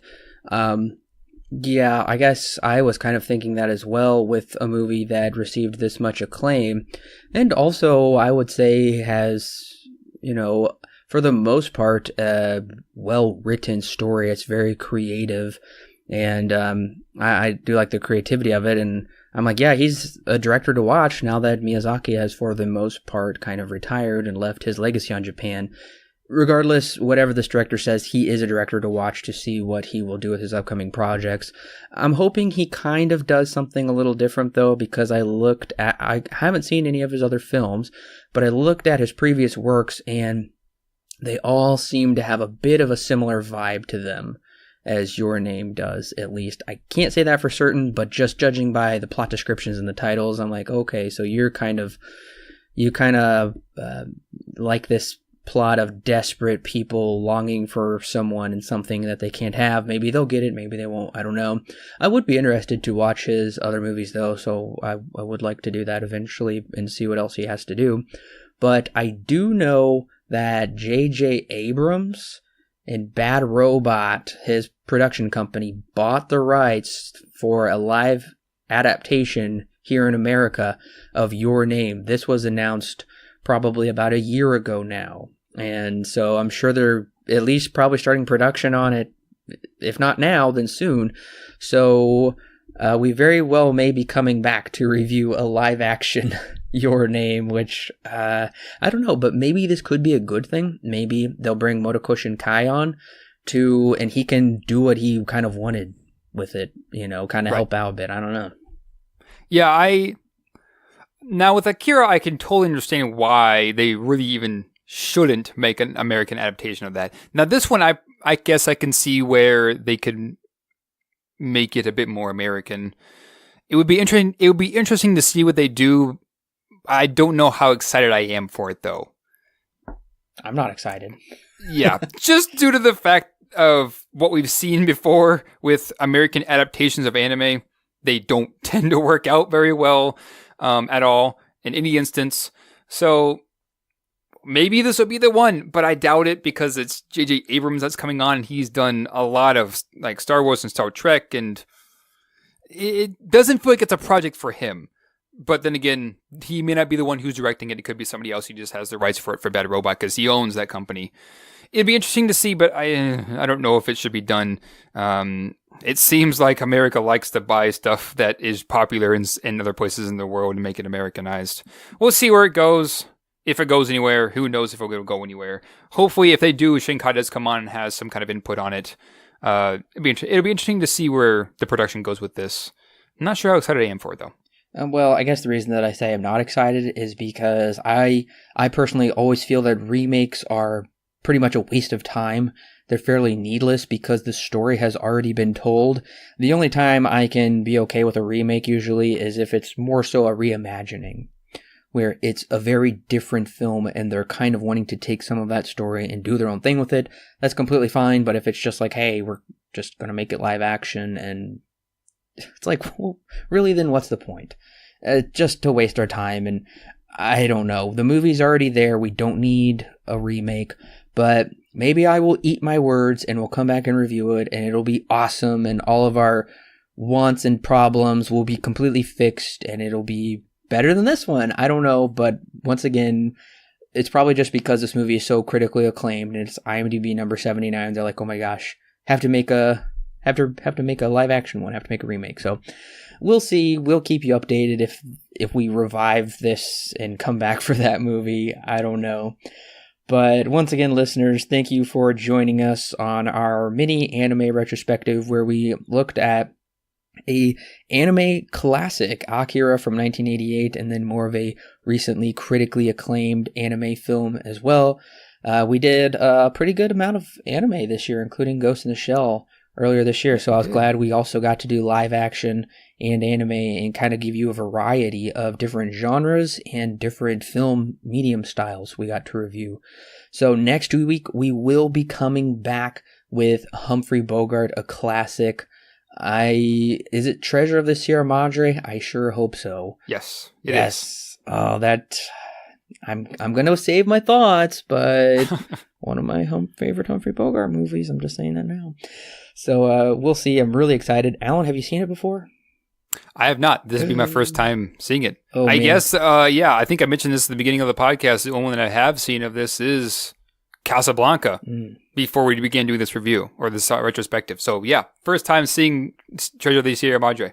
Cool. I'm really excited it's your first time seeing it because it is great. I am so excited to review that movie and also talk about its impact on films today, because I can think of a number of films that have kind of taken from some of his things. It also has a really famous line, as does every Humphrey Bogart movie, except he doesn't say it. It's somebody else, and it's kind of a funny one. But you'll have to wait till next week to find out what that line is and what our thoughts are on that Humphrey Bogart movie. So make sure to subscribe to the podcast so you don't miss the episode, and you can go back in the archives and listen to all of our other episodes as well. Make sure to share this with your friends. We love talking about movies. We love talking about them with you. If you look in the description below, you can find all of our social media links right there. It's really easy to subscribe so you can always stay up to date. Also, if you want more episodes, you want some bonus episodes, our thoughts on the latest movie news, latest movie trailers, you want some film commentaries that you can listen to us talk about the movie while you watch it. You could even do a Q&A with us as well. For the price of a Starbucks cup of coffee, head on over to our Patreon page where just a small donation helps keep the lights on. We don't put that money into our pocket. We put that into securing bandwidth and hosting and improving the site and the podcast so it's the best experience and most enjoyable experience for you. So make sure to go over there and give us just a small donation, and you'll get some great exclusive content that you get to keep as well for that. Once again, listeners, thank you so much for joining us on Your Name. We will be coming back next week with Humphrey Bogart, and we also have a Christmas special coming up very soon that'll be around this Christmas. Miracle on 34th Street. Very excited to talk about that one as well. We will catch you next time, listeners.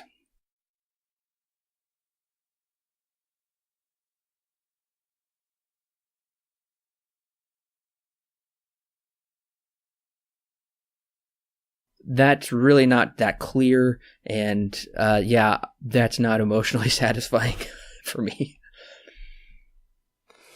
Right. And, I mean, at the same time, too... Oh, crap, what was I going to say? I forgot what I was going to say.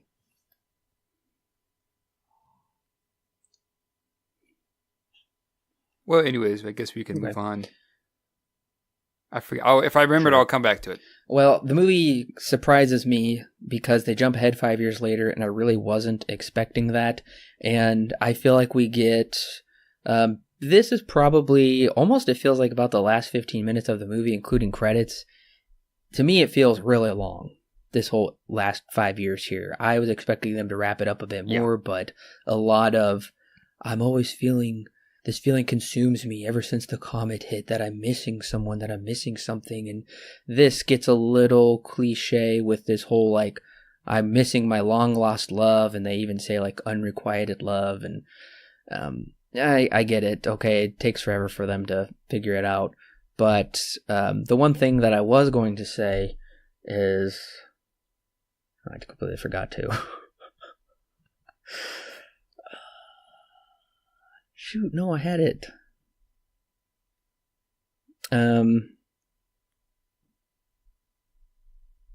Where is it? Let me see. I don't know. Anyways. We both forgot. This is killing me. Oh, this is funny.